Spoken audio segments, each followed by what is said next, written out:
Back in December 2019, a deadly virus broke out in China and was labelled as COVID-19, which is now better known as coronavirus. As death tolls increased in the UK, when it came to the 23rd of March, the lives changed for millions of people around the UK. Lockdown. Families were told by the government that they were no longer allowed to leave their houses unless it was for essentials or work. This meant that the schools were now closed, people were put on furlough and many people were out of jobs. But what do the little ones do during this time?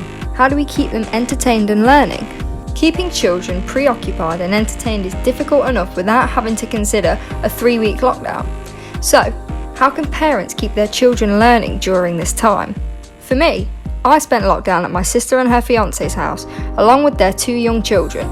Throughout this documentary, they will be providing an insight of what they do with their children and what people at home can do if they are struggling to keep their children entertained. My name is Molly Lane. I have 2 children, Elsie May, who is 2 months old, and Noah, who is 2 years old. My name's Gary Conway and Molly's my partner. Noah quite likes to be outside, so we often go for a walk into town.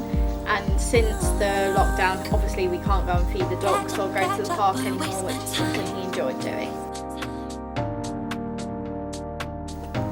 It's easier to do activities regarding learning with Noah because of his age, so we like to alternate what we do in the day, so sometimes he has outdoor play, sometimes we bake cakes. On like miserable days we just kind of do arts and crafts. I don't want Noah to be watching TV constantly, so we stay upstairs until 9 and then we get changed, come downstairs, he can watch a little bit of TV until 11 and then it goes off, and then we do an activity that encourages him to learn, so that'd be like the baking or the playing with his bricks, and then obviously he'll have his nap during the day. I'd just say lots of time outside because most kids tend to be outside. Elsie May loves being outside. Noah loves anything muddy and messy, so all he does is play in the sand. I'd say sand and bubbles is definitely a win for a child of any age. Both Elsie and Noah love that. And Noah loves playing with the cat outside in the garden. The best advice I'd do is probably the hardest, and not let him sit in front of the TV all day long.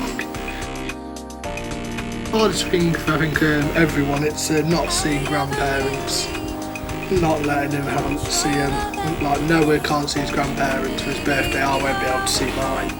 He's just trying to keep a balance between all families. During this time, it is important to help one another out. So if you're doing things with your children that other parents might be able to do, why not share your ideas with them? For any parents who might be struggling with what to do with your children, maybe you could take some ideas from Molly and Gary.